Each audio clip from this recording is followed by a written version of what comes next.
প্রিয় বন্ধুরা, আমি বাপি। আর তোমরা দেখছো ইউটিউব চ্যানেল আর বাপি বাংলা। আজকে আমি নিয়ে এসেছি বাংলা অনার্স এবং পাসের জন্য বাংলা সাহিত্যের ইতিহাস থেকে বাংলা নাটকে গিরিশচন্দ্র ঘোষের অবদান। এই এই নোটটি আমি বানিয়েছি 8-10টি বই থেকে সংগ্রহ করে, তাই ক্লাসটি তোমরা প্রথম থেকে শেষ অবধি দেখো।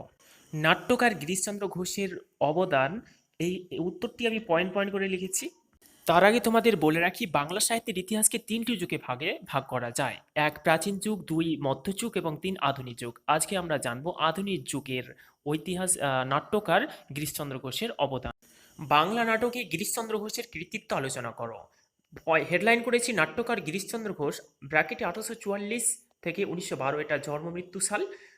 তার নিচে লেখা আছে, নটনাট্যকার, রঙ্গমঞ্চ পরিচালক গিরিশচন্দ্র ঘোষ বাংলা নাটকের ইতিহাসে এক উজ্জ্বল ব্যক্তিত্ব। তিনি সাধারণ মানুষের উপযোগী করে নাটক লিখেছিলেন। মধুসূদন ও দীনবন্ধু মিত্রের হাতে বাংলা নাটক ইংরেজি নাটকের সান্নিধ্যে পেয়েছিল। বাংলা নাটকের সেই নবজন্ম পূর্ণরূপ পেল গিরিশচন্দ্রের হাতে।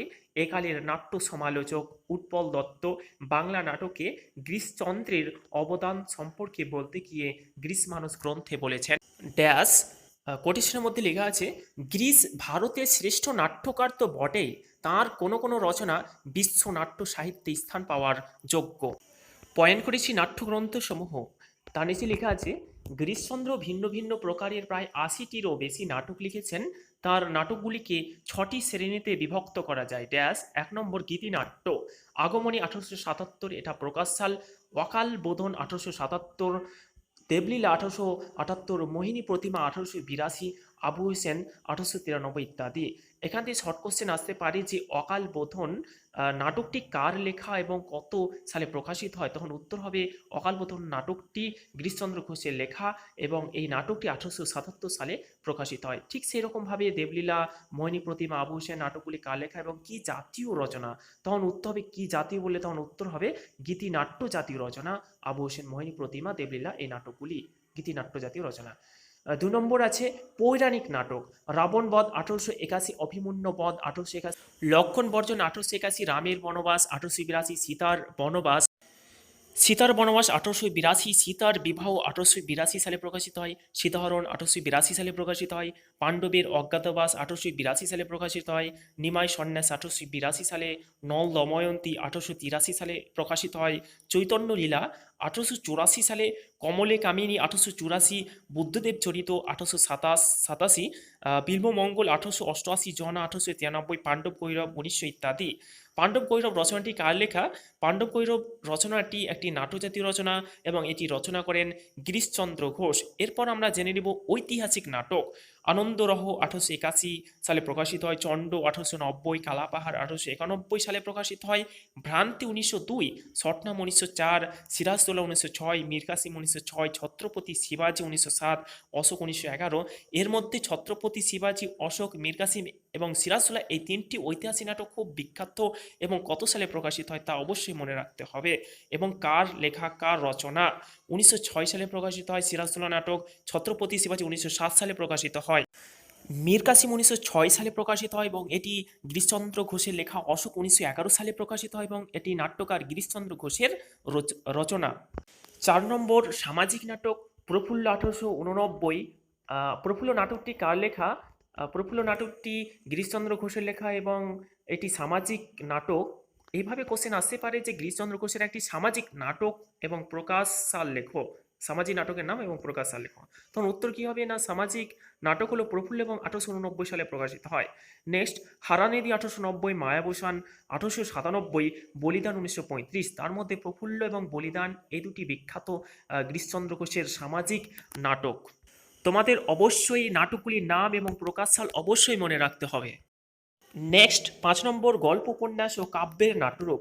বিষবৃক্ষ 1874 সালে প্রকাশিত হয়, মেঘনাদ বধ কাব্য নাটকটি 1877 সালে প্রকাশিত হয়, কপালকুণ্ডলা 1873 সালে প্রকাশিত হয়। এই কপালকুণ্ডলা উপন্যাসটি কিন্তু বঙ্কিমচন্দ্র চট্টোপাধ্যায়ের লেখা। এটা একটা নাটক, কিন্তু গিরিশচন্দ্র ঘোষ নাটক লিখেছেন কপালকুণ্ডলা। যমলয় জীবন্ত মানুষ 1877, পলাশির যুদ্ধ 1878 সালে প্রকাশিত হয়, দুর্গেশ নন্দিনী 1878, চোখের বালি 1907 সালে প্রকাশিত হয় ইত্যাদি। এরপর আমরা জেনে নেব নেক্সট 6 নম্বর প্রহসন। জয়শাখা তেইসা 1906 সালে প্রকাশিত হয়। শাস্তি কি শান্তি 1908 সালে প্রকাশিত হয়। কোশ্চেন আসতে পারে যে গিরিশচন্দ্র ঘোষের দুটি প্রহসনের নাম এবং প্রকাশ সাল সহ লেখো। তখন উত্তর হবে গিরিশচন্দ্র ঘোষের দুটি প্রহসন হলো জয়শাখা তেইসা প্রকাশ সাল 1906 এবং শাস্তি কি শান্তি প্রকাশ সাল 1908। তার নেক্সট ভোটমঙ্গল 1882 সালে প্রকাশিত হয়। হীরার ফুল 1884 সালে প্রকাশিত হয়। বেল্লিক বাজার 1886 ইত্যাদি। এবার অবদান বা কৃতিত্ব। 1 নম্বর লেখা আছে পৌরাণিক নাটক রচনায়। বাংলা নাটকে গিরিশচন্দ্রের সবচেয়ে বড় অবদান হলো পৌরাণিক নাটকে তৎকালীন যুগকে তুলে ধরা। তার শ্রেষ্ঠ পৌরাণিক নাটক জনা ভক্তিরস ও মানব রসের অনবদ্য মেলবন্ধনে জনা একটি অসামান্য সৃষ্টি। একদিকে পুত্র হত্যার প্রতি প্রতিশোধ স্পৃহা এবং অন্যদিকে ভক্তিমূলকতা জনা চরিত্রটিকে বিশিষ্টতা দিয়েছে। 2 নম্বর পয়েন্ট ভাষার ক্ষেত্রে অবদান। গিরিশচন্দ্র তাঁর নাটকে মধ্যবিত্ত ও নিম্ন মধ্যবিত্তের প্রাত্যহিক সুখ দুঃখের ভাষাকে শিল্পের স্তরে নিয়ে গেছেন। নাটকে তিনি যে কত সুন্দর ভাষা ব্যবহার করেছেন তার প্রমাণ সিরাজদৌল্লা নাটকের এই ভাষা। ড্যাশ কোটেশনের মধ্যে লেখা আছে করিম চাচা মুসলমানেরা তো বরাবর নবাবী নিয়ে আপনা আপনি কাটাকাটি করে, এবারও না হয় করছে। তৃতীয় অঙ্ক দ্বিতীয় গর্ভাঙ্ক ব্র্যাকেটে। 3 নম্বর পয়েন্ট লেখা আছে হিন্দু মুসলিমের ঐক্য চেতনা সমসাময়িক স্বদেশী আন্দোলনের আর এক মুখ্য ধারা হিন্দু মুসলমানের ঐক্য চেতনা। এই দিকটিও গ্রীষ্মের নাটকে স্পষ্ট রূপ লাভ করেছে। তখনকার দিনে পরাধীন ভারতের স্বদেশী আন্দোলনে হিন্দু মুসলিমের ঐক্য যে খুব দরকার তা নাট্যকার গিরিশচন্দ্র ঘোষ সিরাজদৌল্লা নাটকে ঘোষণা করেছেন। ওহে হিন্দু মুসলমান এসো করি পরস্পর মার্জনা এখন। 4 নম্বর পয়েন্ট লিখেছি সমাজচিত্র নিয়ে অবদান। বাংলা নাটকে গিরিশচন্দ্রের আর এক অবদান হলো সমসাময়িক বাংলা সমাজকে তুলে ধরা।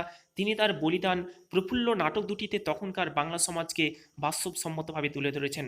তোমাদের আবারও বলে রাখি এই নোটটি আমি 10-12টি 8-10টি বই থেকে সংগ্রহ করে নোটটি বানিয়েছি, যেমন দেবেশ কুমার আচার্যের বাংলা সাহিত্যের ইতিহাস, ডক্টর সুকুমার সেনের বাংলা সাহিত্যের ইতিহাস, ভূদেব চৌধুরীর বাংলা সাহিত্যের ইতিহাস বই থেকে এরকম 8 থেকে 10টি বই থেকে সংগ্রহ করে নোটটি বানিয়েছি।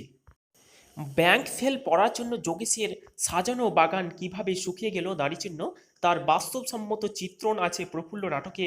আবার বলিদান নাটকে দেখানো হয়েছে পণপ্রথার ভয়ঙ্কর রূপকে।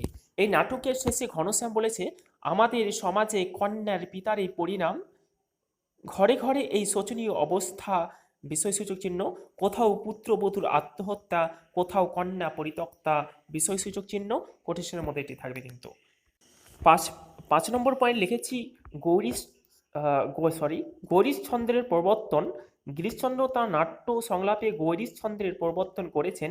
এই ছন্দের ব্যবহারে নাটকীয় ক্রিয়া যেমন নাট্যরূপ পেয়েছে তেমনি চরিত্রগুলিও হয়ে উঠেছে জীবন্ত গতিশীল। ছন্দটির ব্যবহারে নাটকের কথোপকথন কখনো ক্লান্তিকর হয়নি। তোমাদের একটা জানিয়ে রাখি ছন্দ সম্পর্ক নিয়ে তোমাদের ভিডিও আপলোড করব আর কয়েকদিনের মধ্যেই। 6 নম্বর পয়েন্ট চরিত্র চিত্রণ। গিরিশচন্দ্রের নাটকের চরিত্র চিত্রণ সরল ও সহজবদ্ধ। সেই চরিত্রগুলি খুব ভালো অথবা খুব মন্দ। শরৎচন্দ্রের চরিত্রের মতো অনেক পতিতা ব্র্যাকেটে কুচরিত্র, এটা লিখতে হবে না, পতিতা মানে কুচরিত্র। পতিতা চরিত্র তার নাটকে বিবর্তিত চরিত্ররূপে চিত্রিত হয়েছে দাড়িচিহ্ন। নেক্সট 7 নম্বর পয়েন্ট মিশ্র আঙ্গিক। ইংরেজি ও সংস্কৃত নাটকের অনুকরণে গ্রীষ্মের নাটক এসেছে এক মিশ্র আঙ্গিক, তাঁর জনা নাটকটি এর প্রকৃষ্ট উদাহরণ। 8 নম্বর পয়েন্ট স্বদেশ প্রেমের সঞ্চার। তার নিচে লেখা আছে গিরিশ ঘোষ প্রথম ঐতিহাসিক নাটকে স্বদেশ প্রেমের সঞ্চারণ ঘটিয়ে নাটকে নতুন যাত্রা এনে দিলেন। তাঁর সিরাজদৌল্লা নাটকে এই অবদান আছে। প্যারাচেন সুরে লিখেছি গিরিশচন্দ্রের নাটক ত্রুটি মুক্ত নয়। অতি নাটকীয়তা, খুন, জখম, মাতলামি প্রভৃতির বাড়াবাড়ির ফলে তাঁর নাটকের ট্র্যাজিক রস ক্ষুণ্ণ হয়েছে। তবুও বলা যায় সাধারণ দর্শকদের মনোরঞ্জনের জন্য গিরিশচন্দ্র যে নাটক লিখেছিলেন সেগুলির ঐতিহাসিক মূল্য যথেষ্ট। এজন্য তাকে বলা হয় father of the native stage. তোমাদের কোনো মতামত সন্দেহ থাকলে তা অবশ্যই কমেন্ট বক্সে কমেন্ট করে জানাবে, আমি অবশ্যই রিপ্লাই দেব।